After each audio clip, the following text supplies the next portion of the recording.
الحمد لله رب العالمين والصلاة والسلام على سيد المرسلين وعلى آله وصحبه أجمعين اما بعد۔ محترم بھائیوں، آج میں آپ کے سامنے چند وصیتوں کا ذکر کرنا چاہتا ہوں۔ وہ وصیتیں 4 ہیں جو ایک مومن کے لیے نہایت ہی اہم ہیں، اور جنہیں اپنانا، ان وصیتوں کو قبول کرنا اور ان وصیتوں پر عمل کرنا ہر مسلمان پر، مرد ہو خواہ عورت ہو، ضروری ہے۔ ان وصیتوں میں سے پہلی وصیت، بیماری آنے اور مشغولیت بڑھ جانے سے قبل آدمی فراغت میں ہو، اور آگے مشغولیت ہو سکتی ہے، بہت سارے کام ہو سکتے ہیں، آدمی تجارت میں مشغول ہو سکتا ہے یا کسی اور معاملے میں مشغول ہو سکتا ہے، تو مشغولیت بڑھ جانے سے قبل صحت اور تندرستی اور فراغت کے وقت کو غنیمت جانیے۔ بیماری، صحت تندرست ہے، آدمی صحیح ہے، بیماری نہیں ہے کوئی، تو قبل اس کے کہ بیماری آ جائے، اس وقت کو، اس موقع کو آدمی غنیمت جانے۔ اسی طرح آدمی فارغ ہے، اس کے پاس زیادہ کام نہیں ہے، تو مشغولیت بڑھ جائے، آدمی مشغول ہو جائے، کام میں منہمک ہو جائے، تو اس سے پہلے آدمی اس وقت کو غنیمت سمجھے، کیونکہ کائنات میں وقت سب سے زیادہ قیمتی ہوتا ہے۔ وقت سے زیادہ قیمتی کوئی شے نہیں ہے، اور ایمان کے بعد صحت و تندرستی اور خالی وقت سے بڑھ کر کوئی نعمت نہیں ہے، فراغت سے بڑھ کر کوئی نعمت نہیں ہے۔ امام بخاری نے عبداللہ ابن عباس رضی اللہ تعالیٰ عنہما سے روایت کیا ہے کہ اللہ کے رسول صلی اللہ علیہ وسلم نے ارشاد فرمایا کہ نعمتان مغبون فیہما کثیر من الناس، 2 نعمتیں ایسی ہیں کہ اکثر لوگ ان کی قدر نہیں کرتے۔ وہ 2 نعمتیں کون سی ہیں؟ الصحت والفراغ، پہلی ہے صحت، تندرستی، اور دوسری نعمت ہے فارغ وقت، خالی وقت، جس کے اندر آدمی کسی بھی معاملے میں مشغول نہ ہو۔ بعض اسلاف سے مروی ہے کہ وہ کسی جنازے میں موجود تھے، تو فرمایا اللہ تعالیٰ اس آدمی پر رحم فرمائے جس نے آج کے دن کوئی عمل کیا، کیونکہ تم لوگ ایسے اعمال پر قادر ہو جن پر ان قبروں میں موجود تمہارے بھائی قادر نہیں ہے۔ چنانچہ صحت اور فرصت کو قیامت اور حساب و کتاب والے دن کے آنے سے قبل غنیمت سمجھیے، کیونکہ ہر دن ایک مومن کے لیے غنیمت ہے۔ جو بھی وقت ہے ایک مومن کے لیے وہ غنیمت کا وقت ہے۔ اور دوسری وصیت، عمر کا جو بھی حصہ بچا ہوا ہے، زندگی کا، جیون کا جو بھی حصہ بچا ہوا ہے، اس میں اللہ تبارک و تعالیٰ کا تقوی اختیار کیجیے، نیکیاں کیجیے، برائیوں سے بچیے، اللہ سے ڈریے، اللہ سے خوف کھائیے، اللہ کا تقوی اختیار کیجیے، تاکہ پچھلی زندگی میں جو زندگی گزر گئی اس میں جو گناہ سرزد ہوئے ہیں، ان گناہوں کی معافی ہو سکے، ان گناہوں کی تلافی ہو سکے۔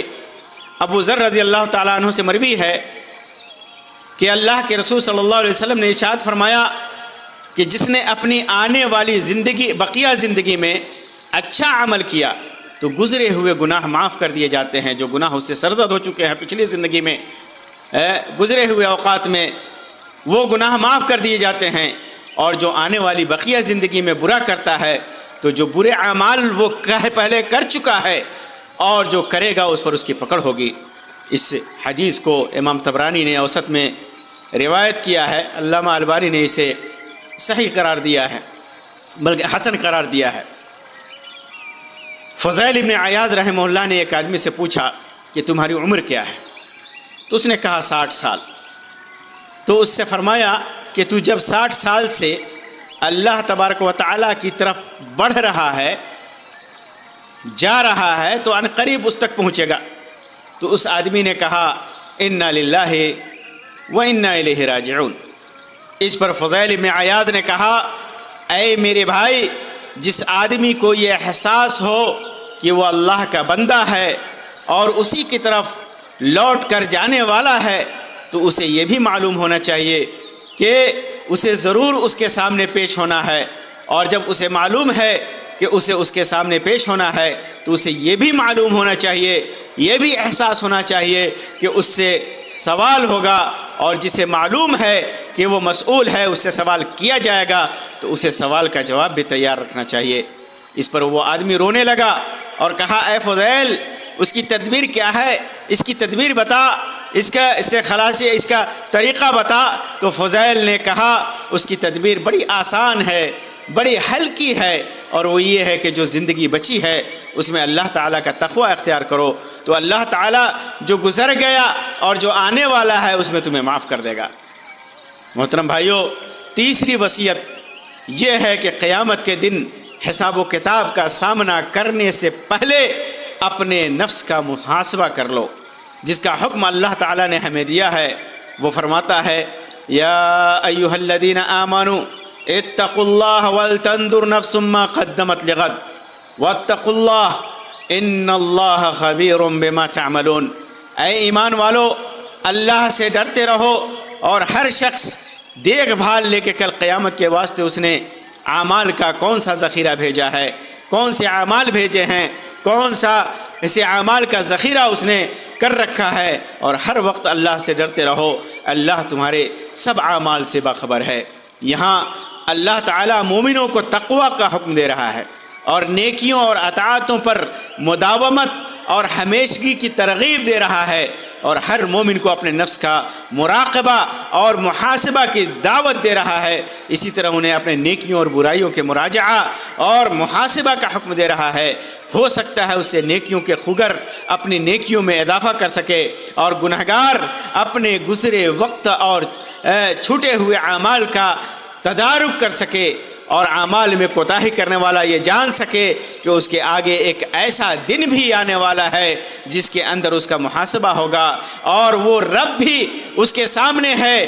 وہ اس رب سے بھی ملے گا جس سے اس کی ملاقات ہونی لازمی ہے. اور جب وہ یہ جان لے گا تو نیک اعمال کی انجام دہی اور برائیوں سے بچنے کی پوری کوشش کرے گا. محترم بھائیو، چوتھی وصیت یہ ہے کہ موت آنے سے قبل نیک اعمال کی انجام دہی میں جلدی کرنا چاہیے. امام مسلم نے ابو ہریرہ رضی اللہ تعالیٰ عنہ سے روایت کیا ہے کہ اللہ کے رسول صلی اللہ علیہ وسلم نے ارشاد فرمایا کہ بادروا بالاعمال فتنا کقطع اللیل المظلم، کہ ان فتنوں سے پہلے جو رات کی تاریک حصوں کی طرح چھا جانے والے ہوں گے، نیک اعمال کرنے میں جلدی کرو، جلدی کرو.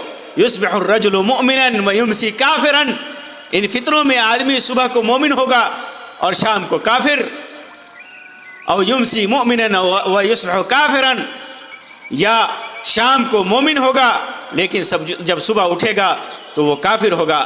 یبیع دینہ بعرض من الدنیا، ایمان، اپنا دین اور اپنا ایمان دنیا اور دنیاوی سامان کے عوض بیچتا ہوگا. یہ حالت ہوگی تو اس سے پہلے آدمی کو اپنے اعمال کا محاسبہ کر لینا چاہیے، خود کا انجام دہی میں نیک اعمال کی کوشش کرنی چاہیے، جلدی کرنی چاہیے. اعمال کو، نیک اعمال کو کرنے کو کل پر نہیں ٹالنا چاہیے، پتہ نہیں موت کب آ جائے. اور امام حاکم اور امام بہقی نے عبداللہ ابن عباس رضی اللہ تعالیٰ عنہ سے روایت کیا ہے کہ اللہ کے رسول صلی اللہ علیہ وسلم نے ایک آدمی کو نصیحت کرتے ہوئے ارشاد فرمایا کہ 5 چیزوں کو 5 سے پہلے غنیمت جانو، غنیمت جانو 5 چیزوں کو 5 کی چیزوں کے آنے سے پہلے. اپنے بڑھاپے سے پہلے اپنی جوانی کو غنیمت جانو، اپنی بیماری سے پہلے اپنی صحت و تندرستی کو غنیمت جانو، اپنی محتاجی سے پہلے، فقر و محتاجی کے آنے سے پہلے اپنی مالداری کو غنیمت جانو، اور اپنی مشغولیت سے پہلے اپنی فراغت اور خالی وقت کو غنیمت جانو اور اپنی موت سے پہلے اپنی زندگی کو غنیمت جانو۔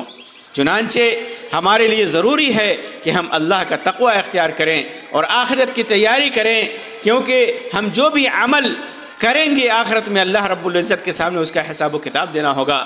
محترم بھائیوں، یہ 4 بہت ہی اہم اور ضروری وصیتیں ہیں، نصیحتیں ہیں، انہیں ہمیں اپنی زندگی میں ضرور لاگو کرنا چاہیے، تبھی جا کر کے ہم کامیاب اور کامران ہو سکتے ہیں، دنیا میں بھی اور آخرت میں بھی۔ اللہ کی رضا اور خوشنودی اگر چاہیے تو ان 4 وصیتوں پر ضرور عمل کرنا چاہیے۔ اللہ رب العزت ہمارے گناہوں کو معاف فرمائے اور زندگی کے گزرے ہوئے ایام میں جو بھی کوتاہیاں ہم سے سرزد ہوئی ہیں آنے والی زندگی میں توبہ اور استغفار، تقوی اور اعمال صالحہ کے ذریعے ان کی تلافی کی توفیق بخشے اور انہیں دنیا اور آخرت میں کامیابی کا ذریعہ بنائے۔ آمین یا رب العالمین۔ وآخر دعوانا ان الحمد للہ رب العالمین، وصلی اللہ علی خیر خلقہ وسلم وعلی آلہ وصحبہ اجمعین، والسلام علیکم ورحمۃ اللہ وبرکاتہ۔